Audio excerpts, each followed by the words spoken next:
Students, today we are going to talk about another literary era which falls in between the Romantic era, which comes later, and the Renaissance era, which comes earlier. So, this era that we are talking about today is the Restoration era, and it spreads over around 40 years from 1660 to 1700. So 40 years of the Restoration era. First we will talk about that. Now why is it called the Restoration era? Because Restoration took place. Now whose restoration? To the throne. Charles II was brought back from France, where he was living in exile after Cromwell had taken over the government in England. So Charles II was in exile because from 1649 to 1659 we have the rule of Oliver Cromwell in England, and the Puritans were supporting him. So it was a kind of a Puritan government, the Commonwealth Republic. But in 1660, after Cromwell died, things were not managed properly by the government, and his son was not able to do whatever Cromwell had done, so he could not manage the government. So Charles II was brought back from France and he was restored to the throne, and monarchy was re-established in England after a long time.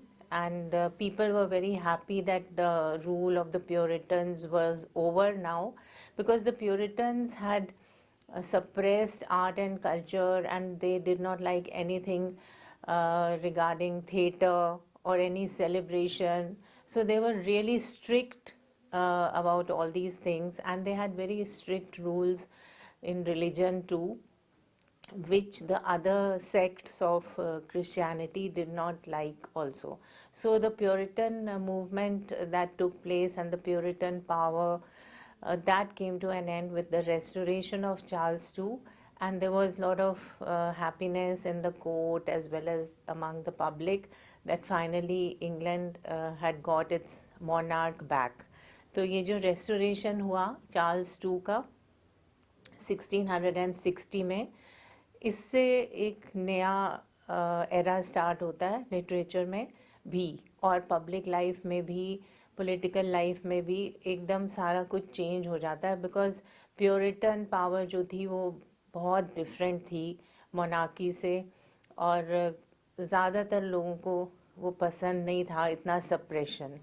तो Charles to came from France, so he brought in lot of French influence of literature, because वहाँ पर he had seen theatre and other literature. तो Charles too had this love for theatre and literature, but on the whole Charles too was not a very good king also. He was quite debauched, and the courtiers were corrupt, and there was a lot of corruption during his times, and also immorality, because there was a lot of lax behavior, which was a kind of a reaction to the Puritan rule. And suddenly there was this break from the past, and a complete break, because people did not want to relate any longer with those years when they had been suppressed so much. Even writers had been suppressed. So things changed completely, and a new era started, which some critics and some scholars, they like to say that Restoration era is from 1660 to 1685, when Charles II died. But technically it is better for us to see that the Restoration, actually the influence of the Restoration ended only in 1700, when Dryden, the major figure of Restoration era, died, and his career of 40 years came to an end with his death. And so he is the major literary figure of the Restoration era, and that is why we call this era also the age of Dryden. So John Dryden was such an important writer and a figure in the Restoration era that the entire era is also called Age of Dryden, because he was the major influence and the major creator of literature during this time. So the with the Restoration, the theatres which had been closed in 1642, then they were reopened immediately after Charles II came to the throne. The theatres started functioning again, and there was a lot of excitement among people who were watching plays again once more at all these theatres in England. So the French influence on drama also came in due to Charles II, and especially the influence of Molière, the French dramatist. His influence can be seen in most of the plays of England of that era. But another influence that started during this time was that of the classics, that is the Latin classics, which go back to ancient Rome when Augustus became the first Roman emperor, and that starts, of course, in the era before Christ. And he is the one who encouraged a lot of good literature during his times. And that literature of that period, of the Augustan period in Rome, is supposed to be, of course, that is supposed to be the golden period of Roman literature. And इस era में जो लोग थे, जो writers थे, restoration era में ही start हो गया था ये इन्फ्लुएंस, वो लैटिन क्लासिक्स को इमिटेट करते थे और उन्हीं के उस पे नक्शे कदम पे वो चल रहे थे. रोमन राइटर्स जो थे, लैटिन में जो क्लासिक्स थी, लाइक ओविड, वर्जिल, होरेस, ये जो फेमस पोइट्स थे ऑगस्टन एरा के, तो इसीलिए ये जो अगस्टन इन्फ्लुएंस है ये भी स्टार्ट हो जाता है रेस्टोरेशन के बीच में जाके कहीं.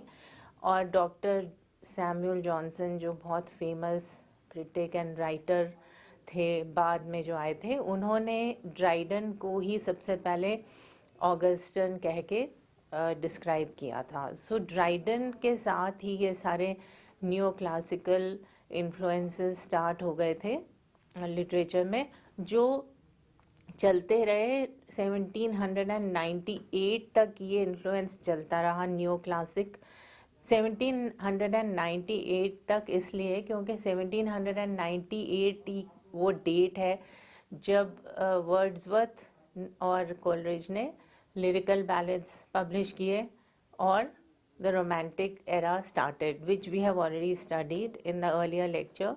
So the entire 18th century was dominated by neoclassicism, and that started from the Restoration itself. That means the late 17th century से न्यू क्लासिसिज्म स्टार्ट हुआ, बिकॉज इस लिटरेचर में जो रूल्स थे वो बहुत स्ट्रिक्ट थे.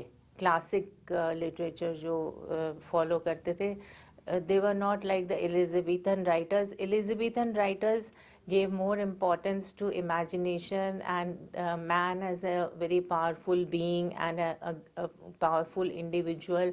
लेकिन वो जो एक कॉन्सेप्ट था पोइट्री का और लिटरेचर का, जिसमें कि ह्यूमन बींग्स को इतना लॉफ्टी दिखाया गया और बहुत ही केपेबल दिखाया गया और हर एक ह्यूमन बीइंग को इंडिविजुअल की तरह ट्रीट किया जाता था उस दौर में. लेकिन ये जो न्यू क्लासिक दौर है, जो रेस्टोरेशन का भी है, इसमें ह्यूमन बीइंग्स को या मैन को सिर्फ एक सोशल कॉन्टेक्स्ट में देखा जाता था कि related to society. I mean, on the surface, how does he behave? What are his manners, his etiquette, and what are the social norms prevailing? तो उसको इतना पावरफुल बीइंग नहीं दिखाया गया एज एन इंडिविजुअल. और इमेजिनेशन और depth और ये जो लॉफ्टीनेस, ह्यूमनिज्म, ये सब चीज़ें इस लिटरेचर से मिसिंग थी. और ये सोचते थे कि ये बहुत हो गया, एक्सट्रीम हो गया। एक तरफ रेनेसां में इतना ज़्यादा इमेजिनेशन और इतना I mean glorification of man, ये बहुत हो गया। और ये जो प्योरिटन्स का हो गया ये भी बहुत हो गया, ये जो सप्रेशन हो गया आर्ट का। तो वो कोई भी एक्सट्रीम फॉलो नहीं करना चाहते थे रेस्टोरेशन में। वो उनका लिटरेचर एकदम से अलग हो गया। वो मैन एंड सोसाइटी पे बेस्ड है और नेचर से दूर है बहुत। उसमें नेचर का कोई रोल नहीं है इस लिटरेचर में। और इंटायर 18th सेंचुरी में जो स्पेशली 1750 तक तो नेचर को बिल्कुल भी डिस्क्राइब नहीं किया गया। टाउन पोइट्री है, टाउन लिटरेचर है, अर्बन थीम्स हैं उसमें, क्लब्स हैं, कॉफ़ी हाउसेस हैं और पार्क्स हैं।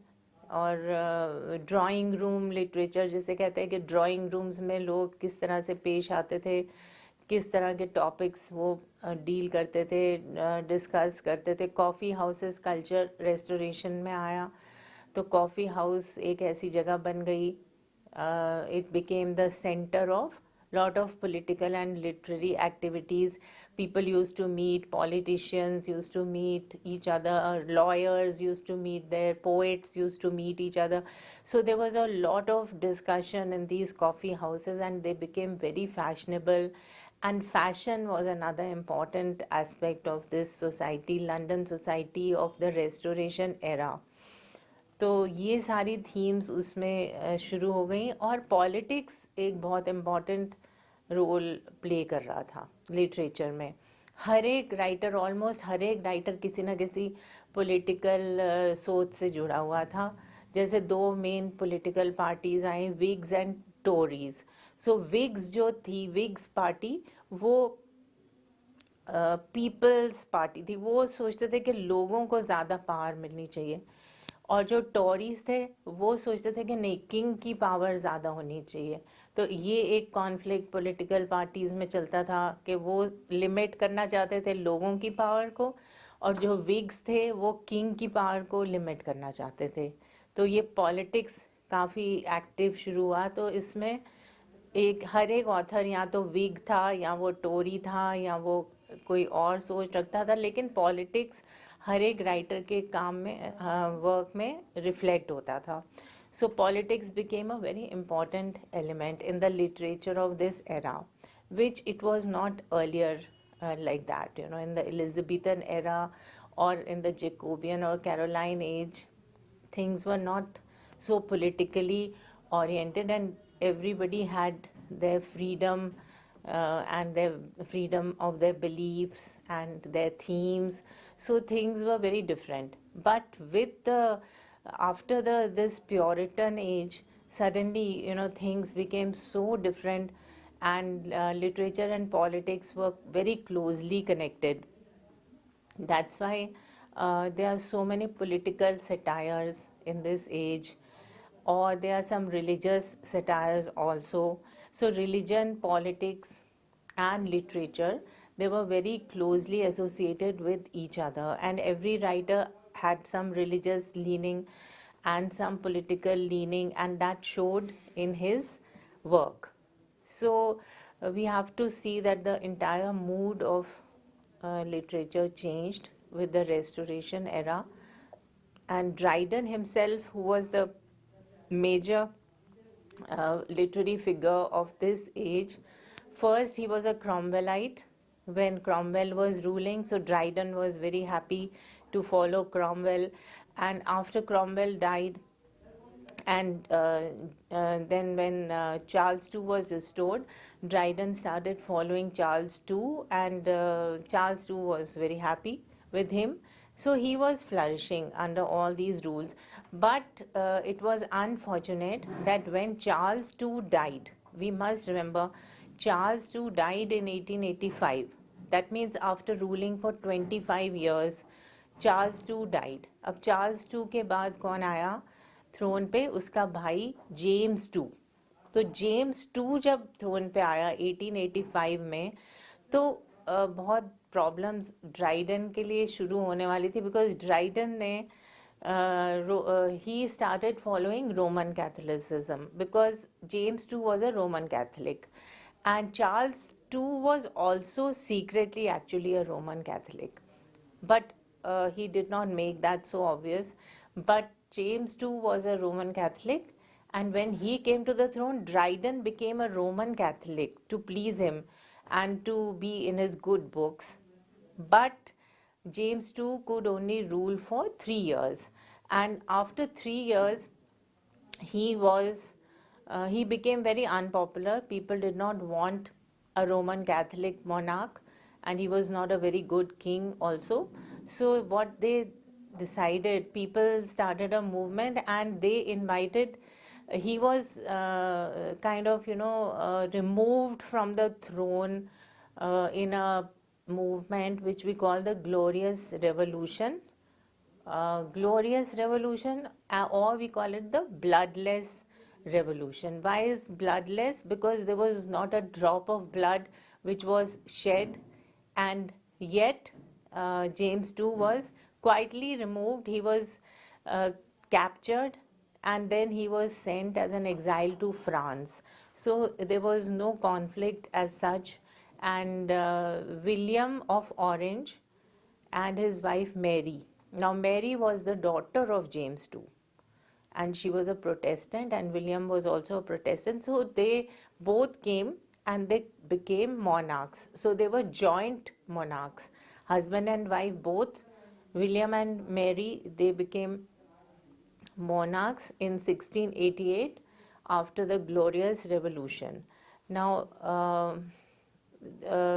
the problem for Dryden started because he had already converted to Roman Catholicism, and then when these Protestant kings, the king and queen, came back in 1688, then he got into some trouble because they realized that he is actually not loyal to them, or to, in fact, to anybody. And then he was actually the poet laureate, but he was removed from that post. And strangely so, Thomas Shadwell, whom Dryden had made so much fun of in Macflecknoe, he became the poet laureate under the new regime. So Dryden was now fading away, and he retired, wrote some translations after that, and then he died in 1700. So Dryden's era got over in 1700, but it was a little earlier that he was out of favor and the new regime. So when we look at the Restoration age from 1660 to 1702, we can now extend it a little bit more. Why? Because in 1702, William also died, and Mary had died before that. So the era of Charles II, James II, William and Mary. It ended in 1702, and this was covered under the Restoration age. Now, Dryden was the main figure, as I have told you, and he wrote plays, he wrote prose, and he was, of course, known mainly as a poet because his long poems like Macflecknoe, like Absalom and Achitophel, like Religio Leci, the Hind and the Panther, all these were satires. They were mock epics also in a sense, and they were mainly satires. And satire, it was sometimes general satire, that is, you're lashing out at society, but at other times it was very personal satire, like in Macflecknoe. Dryden, in his work Macflecknoe, he attacked his former friend Thomas Shadwell, whom he had fallen out with later, and he made personal attacks on this poet called Shadwell, and it had wit, and it had irony, and it had satire. So satire was a very major genre during this time, which it was not earlier so. And all these great satirists, later on we have Swift and we have Pope. So all, all this satire started in the Restoration period. So Dryden की जो poetry है वो ही ज़्यादा सबको याद है, and he is remembered always as the great poet of that age. लेकिन एक उनका जो प्रोज वर्क था, एसे ऑन ड्रामेटिक पोएजी, जो कि क्रिटिकल वर्क है, वो of great repute. That essay जो he wrote about dramatic poesy और dramatic poetry, that is supposed to be one of the major critical works of that era. So he also wrote a heroic tragedy, or the heroic play, which was also popular during this Restoration age. Heroic tragedy was a kind of a, it was not like the Shakespearean tragedy. It did not have that much of depth and soul in it. लेकिन वो heroic plays वो उस वक्त के कुछ हैं जो लोग पसंद करते थे. But Dryden's play All for Love, that is his most famous play, and that was very popular, and it is based on Shakespeare's Antony and Cleopatra. The story of Antony and Cleopatra is the story of All for Love, and he is known by that play also, Dryden. And in that play he did not use the heroic couplet for a change, because heroic couplet जो एक आ गया था, जैसे हमारा Urdu poetry में एक शेर होता है, एक कपलेट होता है, वो उस वक्त की इंग्लिश पोइट्री में ये हेरोइक कपलेट बहुत ही ज़्यादा पॉपुलर था. Everybody was using heroic couplet. Heroic couplet was the main stanza form that was being used. कि हर एक चीज़ एक राइमिंग कपलेट में लिखी जाती थी, और वो कई बार प्लेज में भी हेरोइक कपलेट है, लेकिन इस प्ले में ऑल फॉर लव में कपलेट को यूज़ नहीं करा है ड्राइडन ने, और ब्लैंक वर्स यूज़ करा है, and he has made very good use of blank verse in all for love. तो जो मेन थीम होती थी ट्रैजिक और हेरोइक ड्रामा जो इस युग का है, उसकी जो मेन थीम होती थी वो है love versus honour. I mean a conflict between love and honor. Either you choose love or you choose honor. So that theme was prevailing in all these heroic plays, of which the best one is considered to be All for Love, written by Dryden, who is now seen as a complete artist or writer, as a poet, as a critic, as a prose writer, as a dramatist. So he was the one who influenced the later writers who were going to be coming on the scene, like Alexander Pope, who confessed that he was his kind of disciple. And although, of course, Pope was also greatly influenced by the Latin influences, Latin poets.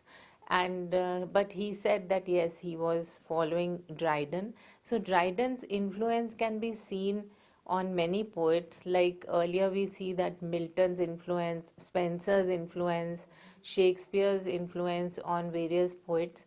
But now we see that Dryden becomes a very important writer, and in the neoclassic age most of the writers are influenced by Dryden. And this age was not really an age of poetry, especially the Restoration, and then after that the Augustan age or the age of Pope is not really an age of poetry. It's an age of prose and reason, as we call it. Mostly they were very famous and important prose writers during this time, and they were not very great poets who flourished, because there was so much of emphasis on order एक balance पे बहुत emphasis था कि balance, discipline और judgement और ये kind of reason, like if something is something can be explained according to rational things, I mean on a rational basis, only then we should think that it is good. So everything was according to the mind. The heart and the soul were left out of literature, and there was no need for nature also for them. So everything was seen with the mind and judgment, and they did not want to take any risks, or they did not want to go into territories where their understanding would leave them. So that balance, to maintain that balance, while you are maintaining such a strict balance, poetry cannot really flourish. You can't give your you cannot have flights of fancy when you are bound by so many rules. So there was wit in poetry, there was polish in poetry, there was a lot of order and discipline, and of course the heroic couplet used to limit people, because वो couplet को rhyme करने पे इतना ध्यान होता था कि उसकी जो क्रिएटिविटी जो पोइट की थी वो तो उसमें नज़र नहीं आ सकती थी. तो क्रिएटिविटी जो थी और imagination, that was not part of the literature of this era. So पहले रेनेसां में क्रिएटिविटी एंड इमेजिनेशन बहुत इम्पॉर्टेंट थी, और बाद में romantic era brought it back. But ये जो दोनों रेनेसां और रोमांटिक के बीच में जो ये एरा था, रेस्टोरेशन और उसके बाद Augustan era, and then age of Johnson or age of transition. So these three eras, they are all under the neoclassic influence, and all three of them had this lack of imagination. Of course, in the transition era, the romantic element started coming back. That is in the age of Johnson, that is after 1750. And then, of course, Pope had died by that time, and the Augustans were fading a bit. But in the transition era, we see that heroic couplet is still there, all this neoclassicism is there, but there are certain poets who started uh, protesting against so much of discipline and so much of intellect in poetry, in writing. तो वो थोड़ा थोड़ा वापस nature की तरफ जाने लग गए थे, जो कि हम अलग से उसकी बात करेंगे उस एरा की. जो रिटर्न टू नेचर वाला एरा होता है, दैट इज़ प्री रोमांटिसिज्म. जो रोमांटिक रिवाइवल से पहले जो कुछ पोइट्स हुए थे जिनको हम प्री रोमांटिक्स कहते हैं, और they were the harbingers of romanticism. But the romantic age started officially in 1798 with the lyrical ballads being published by William Wordsworth and S.T. Coleridge. So we now come back to Dryden's age, which is the Restoration age. In that you have, of course, you had the satires, you had John Bunyan, a very famous writer who wrote The Pilgrim's Progress, which is still studied in all the colleges, and which was a biblical story. It was based on a religious theme, how Christian, his journey of Christian is related in The Pilgrim's Progress. So John Bunyan was an important prose writer of the era. So we have Dryden, then you have Bunyan, then you have Samuel Butler, who wrote Hudibras. Now Hudibras was a satire on Puritans, and Hudibras is a knight, Sir Hudibras, and this is a satire on Puritans. So this is also regarded as a very important poem of this era, a satire besides Dryden's satires. So you have this Samuel Butler, John Dryden, and then you have John Bunyan, who wrote The Pilgrim's Progress. So they are very important writers of this age. And of course, now we must look at the Restoration drama, for which this era is known, specially known. And Restoration drama का एक और नाम है Comedy of Manners. अब restoration comedy जो थी, restoration में tragic और हीरोइक प्लेस तो आई टोल्ड यू कि वो भी थे, लेकिन वो इतने इम्पॉर्टेंट नहीं है जितना कि रेस्टोरेशन एरा का कॉमेडीज़ हैं वो बहुत इम्पॉर्टेंट है, बिकॉज वो बहुत डोमिनेंट थी उस टाइम और कॉमेडी ऑफ मैनर्स कहलाती हैं। वो मैनर्स को दिखाते थे कि उस टाइम के लंदन की सोसाइटी में किस तरह के सोशल मैनर्स थे, किस तरह की बातें हो रही थी, कैसे लोगों का बिहेवियर था। It was immoral behaviour of the high society. वो रोमांटिक जो ये sorry comedy of manners restoration comedy में जो दिखाया गया वो उस वक्त के जो मैनर्स थे, तब लॉर्ड्स एंड लेडीज़ और जो हाई सोसाइटी के जो एरिस्टोक्रेट्स थे वो किस तरह से बिहेव करते थे, उनके क्या फैशंस थे, उनकी कैसी ड्रेसेस थी, और वो ड्राइंग रूम्स में बैठ के घंटों गॉसिप करते थे, बातें करते थे, पार्क्स में जाते थे, गार्डन्स में दिखाते थे उनको। और एडल्ट्री एक बहुत बड़ा थीम था, immorality, adultery, flirting, women are flirting, married ladies are flirting with men, and then you have these jealous husbands, and you have people, who are playing these love intrigues. और इस तरह की themes थी जो कि कोई भी मोरालिटी के हिसाब से कोई भी थीम उनकी अच्छी नहीं थी, लूज थीम्स थी। और बहुत लोग इससे परेशान थे कि ये सोसाइटी में किस तरह की इमोरालिटी ये ड्रामास फैला रहे हैं, और बहुत क्रिटिक्स ने भी आगे आके उनको अपोज भी किया उन ड्रामास को।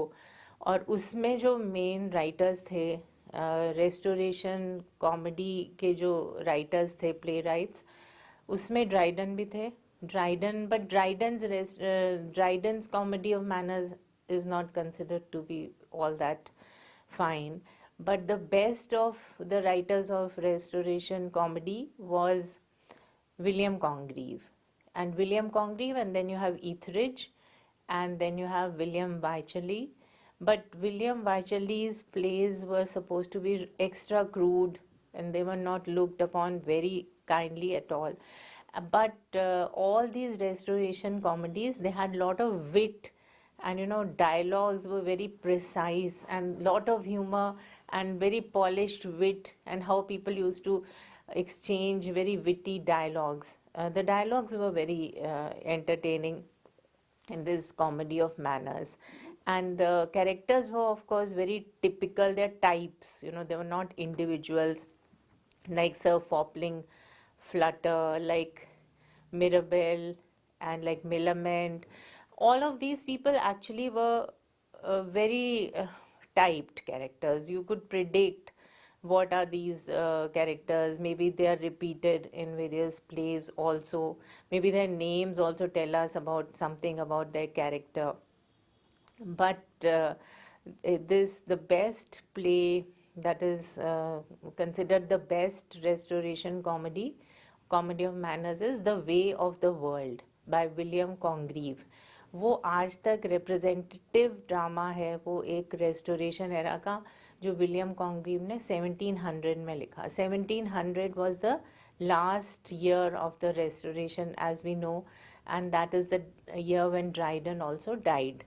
So Way of the World marks the culmination of restoration comedy of manners. उसके बाद कोई खास comedy of manners हमें नज़र नहीं आती है। तो 1700 में ही वो जो प्ले था वे ऑफ द वर्ल्ड, जो सिर्फ एक स्टेज के लिए ही ड्रामा बहुत एंटरटेनिंग नहीं रहा, बट वो पढ़ने के लिए, to study as part of the syllabus, वो बहुत पॉपुलर है। आज भी हमारे सारे कॉलेजेस में, यूनिवर्सिटीज़ में वे ऑफ द वर्ल्ड हम लोग पढ़ते हैं कॉन्ग्रीव का। सो कॉन्ग्रीव की जो कॉमेडी है वो बहुत क्रूड नहीं हमें नज़र आती जितनी के विलियम विचरली की कॉमेडी क्रूड थी, क्योंकि इसका एक टेंडेंसी था रेस्टोरेशन कॉमेडी ऑफ मैनर्स का थोड़ा क्रूडनेस में जाने का। तो इसके अगेंस्ट जेरेमी कोलियर ने भी एक बहुत बड़ा डॉक्यूमेंट लिखा था against the immorality of restoration comedy of manners, जिसका भी काफ़ी कुछ असर हुआ कुछ हद तक कि इस ड्रामा को स्टेज से हटाया जाए. So Restoration era, the influence went on till 1700. We cannot say that Restoration just finished. Restoration era finished with the death of Charles II in 1685. It did not. The influence of Restoration remained till the 1700, till the year 1700. So it is only after Dryden died that we officially close the Restoration era, which was also influenced by the classical models, as I told you. So it is also part of the neoclassic era. Restoration era has neoclassic, because Dryden was the one who started neoclassic ideas, and all these ideas that were started by Dryden and the heroic couplet, all these things, they lasted well into the concluding years of the 18th century. So 18th century, I mean 18th century till, you can say, till 1780 also, these influence were quite prominent in our literature. It was only with, with poets like Robert Burns and William Blake, and of course Thomas Gray, who comes under the transitional poets. So all these influences started fading only towards the end of the 18th century, and which brought in the Romantic movement with Wordsworth and Coleridge writing the lyrical ballads. So we have to see that the neoclassic influence, it spanned the Restoration era, it went on to the age of Pope, and then also went on into that age of Johnson, which led into the Romantic movement ultimately. So in the next lecture, we are going to study about the Augustan age, which is the age of Pope. Thank you very much.